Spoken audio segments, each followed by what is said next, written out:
$1.2 billion की company, देश के top automobile information provider and success का अंदाजा आप इस बात से लगा सकते हैं कि जब सोनी टीवी को अश्नीर ग्रोवर को करना था सब्स्टिट्यूट, तो उनके दिमाग में एक नाम आया जो कि था बिहाइंड कार देखो, इंश्योरेंस देखो, बाइक देखो, कॉलेज देखो, मिस्टर अमित जैन, इन सब के को फाउंडर। अब बंदे की खुद भी बहुत सारी कंपनीज हैं, शार्क टैंक में और कंपनीज में इन्वेस्ट किया, शार्क टैंक के बाहर भी 20 से 30 कंपनीज में इन्वेस्ट करके बैठे हैं, और उसके बावजूद हम लोग कह रहे हैं he is not business man. इसका मतलब क्या तो हम लोग पागल हो गए हैं, या तो फिर हम लोगों ने रिसर्च काफी अलग और अच्छी करी है। अमित जैन IIT दिल्ली से ग्रेजुएटेड है और जयपुर से बिलोंग करते हैं। इनकी मां एक हाउसवाइफ थी और पिताजी एस्ट्रोलॉजर थे जो सेमी प्रेशियस जेमस्टोन्स का बिजनेस किया करते थे।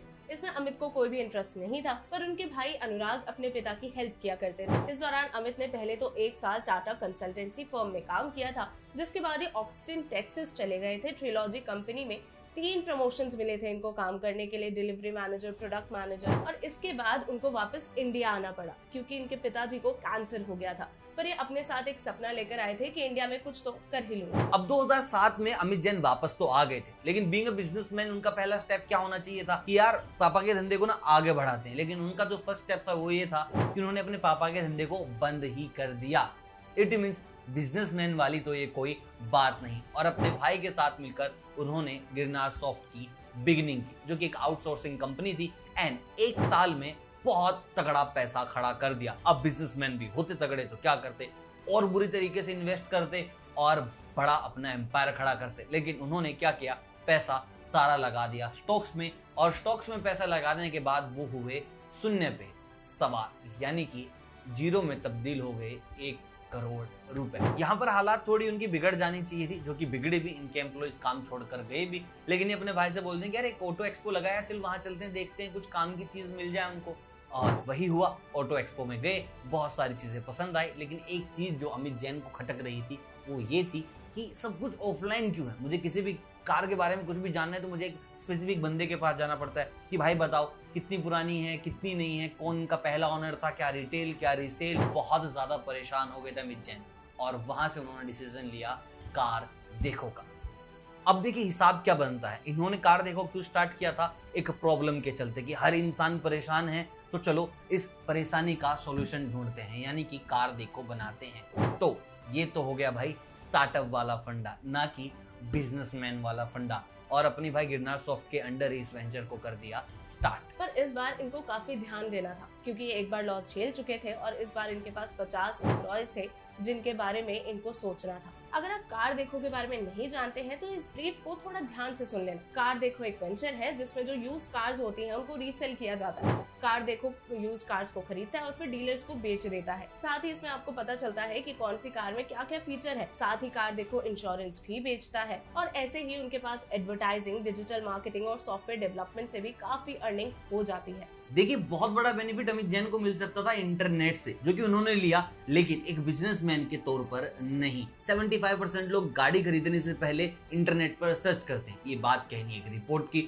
और ये चीज अमित जैन को बहुत ज्यादा फायदा पहुंचाती और पहुंचाया भी, लेकिन जिस तरीके से उन्हें चाहिए था, ना कि वही एक बिजनेसमैन के तरीके से जो लोग उन्हें बता रहे थे। लोगों का कहना था कि यार 75% लोग सर्च कर रहे हैं, तुझे क्या करना है, अपनी वेबसाइट के ऊपर लेके आना है कि सबसे पहले तू आए और लोग तेरे यहाँ पे सर्च करें और यहीं से तेरा धंधा बड़ा हो जाएगा। लेकिन अमित जैन कंटेंट क्रिएशन में घुसना चाहते थे, ना कि एक सो कॉल्ड बस बिजनेसमैन बन के रह जाना चाहते थे।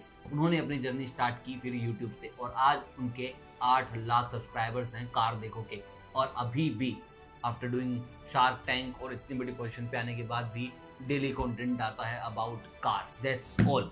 इट मींस बंदा बिजनेसमैन से कहीं ज्यादा बड़ी नॉलेज रखता है और अपने आप को भी बिजनेसमैन से कहीं ऊपर मानता है। इनका कहना था कि भाई मैं एसईओ पे पैसे नहीं लगाऊंगा, मैं वेबसाइट पे कोई पैसे नहीं लगाऊंगा कि लो मेरी वेबसाइट को ऊपर कर दो। मैं ऑर्गेनिक लोग चाहता हूं, और ऑर्गेनिक लोग आ रहे हैं बस यूट्यूब के ऊपर। वहीं से अपने आप को और कार देखो को बिल्ड किया उन्होंने अकेले अपने दम पर। दूसरी चीज जहां पर मैं बोलता हूं कि भाई he is not a businessman, लेकिन इनका कहना है कि मैं जब धंधा करता हूं तो धंधा सेकंड पोजीशन पे रखता हूं, पहले पोजीशन पे रखता हूं मैं बंदे को जिसके साथ मैं धंधा करने वाला हूं। अदरवाइज आप किसी भी बिजनेसमैन को सुनोगे वो यही कहेंगे कि सबसे पहले धंधा फिर बाद में कुछ और। इनका कहना है कि सबसे पहले बंदा फिर धंधा। और देखिए इन्होंने बहुत सारी कंपनीज में ऐसा इन्वेस्ट कर रखा है जो सिमिलर काम कर रहे हैं कार देखो के, लेकिन भाई ये करने कि कोई नहीं, कंपटीशन ग्रो हो रहा है, लेकिन स्पेस है 2 लोगों का, स्पेस है 3 लोगों का, कोई दिक्कत वाली बात नहीं। अपने एक इंटरव्यू में यहाँ तक ये भी कहा था कि 20 से ज़्यादा कंपनी ऐसी हैं जहाँ पर मैं आपको डिस्क्लोज भी नहीं कर सकता, वहाँ इन्वेस्टमेंट कर रखी है। धंधे के ऊपर नहीं, बंदे के ऊपर। बंदे में स्पार्क होगा तो मैं धंधा कर दूंगा, सिर्फ धंधे में स्पार्क होगा, बंदे में स्पार्क नहीं होगा तो मेरे से इन्वेस्टमेंट नहीं की जाएगी। और शार्क टैंक में आपने देख लिया होगा इनका, आप इनको एंटरप्रेन्योर बोल सकते हो, आप इनको बोल सकते हो कंटेंट क्रिएटर, और मन करे तो भाई बिजनेसमैन बोल देना, ऐसा मना ही नहीं हमारी तरफ से। Just I prove what I said in beginning. अगर आपका डिज्नी वालों की तरफ थोड़ा इंटरेस्ट है, हॉटस्टार वगैरह देखते हो, तो आपको बता दूं ये कंपनी ऐसे जा रही है ना कि ऐसे। अगर आपको डाउट है तो ये वीडियो रही, कैसे डिज्नी ने निकाले 7,000 एम्प्लॉइज एक दिन के अंदर। जय हिंद।